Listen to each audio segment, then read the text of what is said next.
So a new Clone Wars episode came out last Friday, and I'm ready to talk about it. So let's go check it out.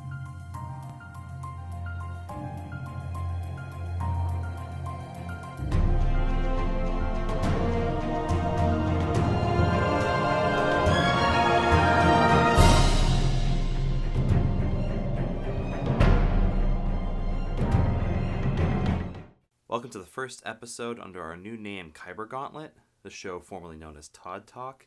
If you like what you see here, be sure to like and subscribe and hit the notification bell so you're notified of new videos. I have new videos out every week talking about many different topics such as Star Wars, Marvel, and many other aspects of nerd culture. Every week I'll talk about the Clone Wars as it comes out.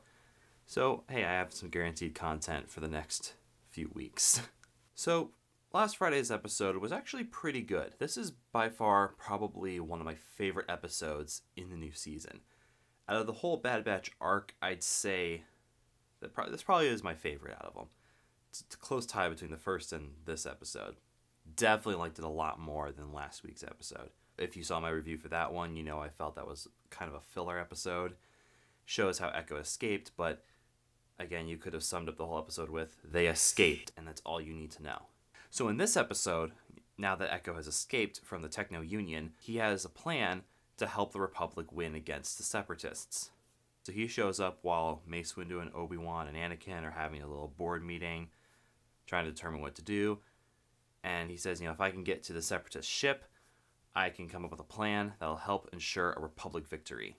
However, because Echo has spent so much time hooked up to the Separatists' computers, and having his brain belong to the Techno Union, again, for so many years, the Bad Batch is a little concerned, and they're not sure whether they can trust Echo or not. Rex 100% trusts Echo with his life. So he's telling them, guys, don't worry about it.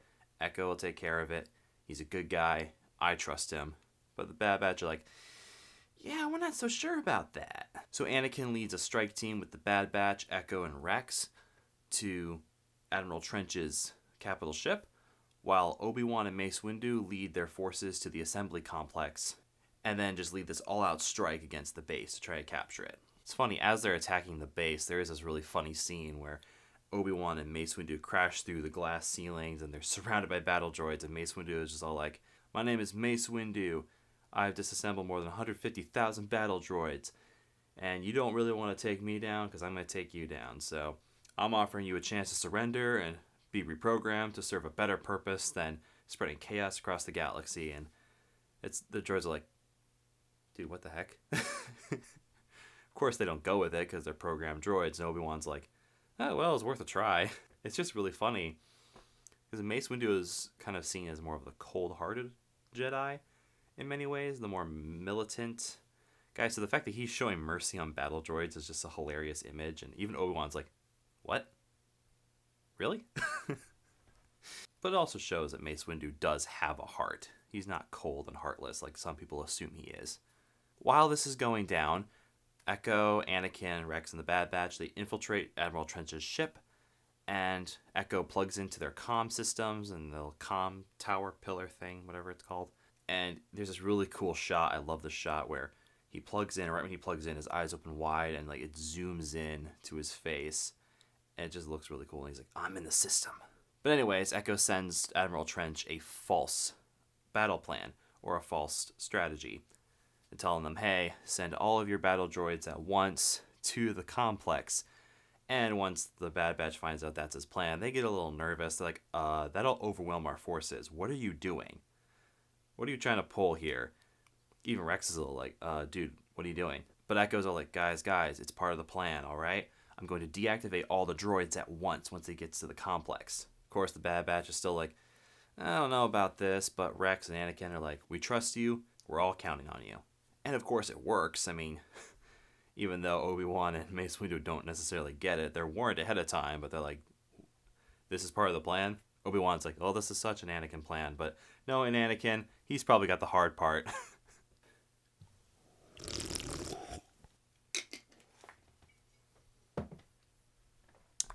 But the plan is successful, and this proves his loyalty and shows he really is on the Republic's side. So the Bad Batch starts to warm up to him a little bit more. And you can see that slowly happen during that scene. Trench starts to suspect, though, that something's happening, because he's obviously like, whoa, this has never happened before. These plans have never failed before. What's going on? Of course, being Admiral Trench and the brilliant strategist he is, he had a backup plan just in case things failed. Turns out there's a huge bomb on the assembly complex down in the lower levels. And this bomb is powerful enough to not only take out the entire complex, but also like half of the planet. So Mace Windu, just being the awesome guy he is, immediately volunteers to go take care of the bomb himself, while Echo feeds him the numbers he needs to deactivate the bomb. The bomb is ray shielded though, so we have this cool little scene where Mace Windu has to use the Force to activate the controls. And of course, Echo's only able to give him one number at a time, so as he's doing the numbers one by one, Trench also is finding out where Echo is.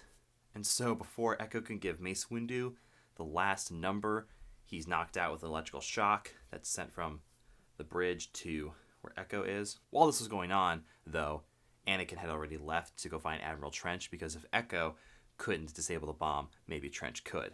So Echo is knocked out, so the Bad Batch and Rex are getting him out of there because they can't do anything else. Mace Windu is still trying to figure out how to disable the bomb while Obi-Wan's evacuating all their soldiers. Things are getting really intense here. Admiral Trench thinks he's won and tries to leave, but Anakin shows up with his lightsaber ignited and just starts going at it. I really like this scene because we really are starting to see him turn more to the dark side. This season is all leading up towards Revenge of the Sith, so it makes sense that Anakin has become darker and darker as the series has gone on, and to now the point where he's pretty much acting like a young Darth Vader at this point. Admiral Trench tries to leave. Anakin just takes out the battle droids like they're nothing, using the Force to like throw them up against the wall. Kind of similar to Rogue One Darth Vader throwing up rebels into the ceiling. It's just really cool. Dodging all their attacks, even dodges a electrical net from Admiral Trench. He jumps out of the way and lets it attack another battle droid. Anakin starts threatening him with his lightsaber at Admiral Trench's throat. And he's like, tell me the last number. And he's like, are you kidding me?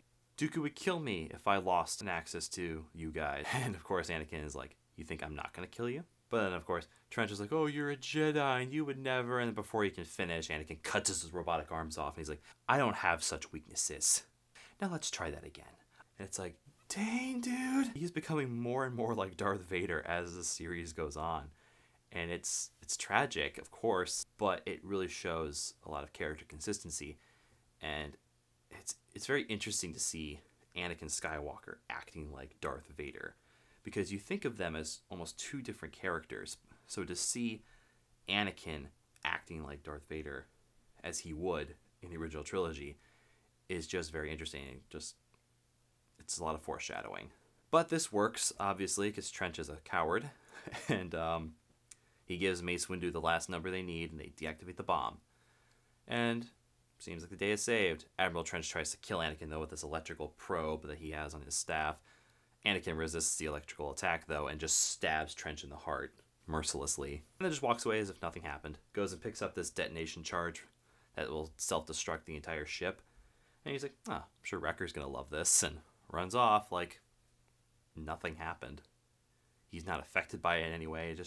It just goes to show how far Anakin's falling into the dark side. And then we get some really cool action scenes with them trying to escape. Wrecker just puts his helmet on and smashes through a bunch of battle droids like he's the Hulk. There's another scene where Crosshair sets up all of these miniature mirrors on the hallway as he's running by, and as they're all about to escape on the ship and battle droids are coming in from left and right, he just one-shots one of the mirrors and with one bolt takes out all of these battle droids, and they're all like,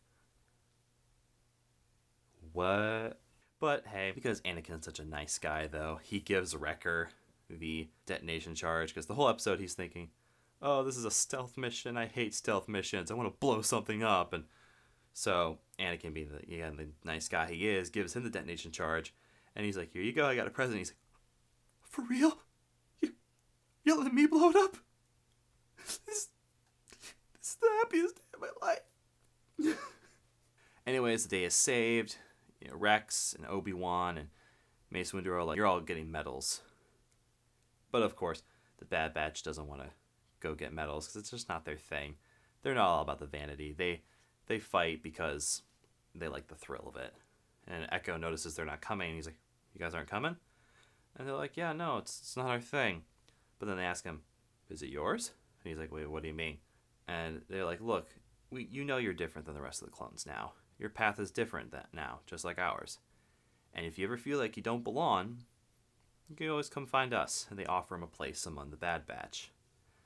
And after thinking about it, Rex kind of notices what was going on, walks up to him and goes, you know, they're the finest soldiers I've ever fought with, and if you feel you want to go with them and you feel that's where your path belongs, then you should do it. And he gives him his blessing. He's like, don't let me hold you back. Even though we go back a long way and we're such good friends, if you feel like you need to go that way, go that way. And Rex turns around and walks away, then turns around again, sees Echo walking up to the Bad Batch, and he joins their ranks.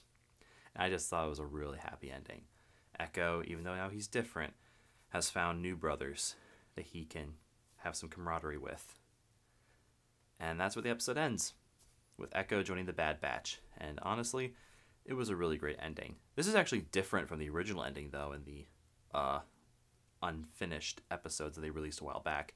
Originally, there was just a medal ceremony, and it was just a typical, oh, happy you all saved the day, and that was it. And we knew Echo would join the Bad Batch due to later episodes that would be released. And during a Clone Wars panel at Star Wars Celebration, Dave Filoni and Pablo Hidalgo, they confirmed that he did join the Bad Batch eventually. So I already knew he was going to be part of the Bad Batch, but it was nice that they actually, instead of doing that medal ceremony scene, actually created a scene of him joining the Bad Batch, because that's not something we found out from those original episodes. That's something we found out through the grapevine, and it was nice to actually see it happen. All in all, I'd say this arc was a really good arc, and minus the 2 episodes in the middle that felt kind of fillery, mostly the 3rd episode, this was a pretty fun arc, and I did really like the Bad Batch and seeing them fully realized in the fully rendered animation. It's sad, though, we're probably not going to see them again for a while, unless they surprise throw them into the Siege of Mandalore arc. I mean, in the original plan, they were supposed to show up in other episodes, but those episodes aren't being produced, so we're probably not going to see them again in the Clone Wars show, which is sad. I do like them, but from what we got of them, I think it was fun, and I think they'll become fan favorites for a long time. And they have been for many years, but now I think more of the fan base is going to be able to accept them and love them as much as I did when I first saw them about 5 years ago. Well, anyways, those are my thoughts on the new Clone Wars episode. What did you guys think? Comment down below and tell me what you guys thought of, the Bad Batch, the whole arc, or just this episode. Did you love it? Did you hate it? What do you think of Echo joining the Bad Batch? Was it a good thing? Was it a bad thing?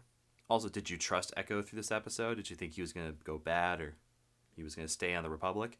Let's start a conversation down below. If you haven't already, subscribe to this channel and like my video here. It really helps me out. I mean, if you want to, you don't have to if you don't want to. I'm not going to make you. I'm not going to reach through the camera and be like, subscribe to my channel. Yeah, I'm not going to do that. I'm a pretty chill guy, if you haven't already picked that up from my other videos. But yeah, I'll have more videos coming out soon. Not just Clone Wars, but a few other episodes and some other big projects I mentioned briefly in other episodes. I had some big projects I'm working on. I'm still working on them, so I'm not ready to talk about them just yet. And remember, the channel is now called Kyber Gauntlet. It's no longer Todd Talk. So yeah, be sure to remember that. As always, thank you so much for watching, and have a good one.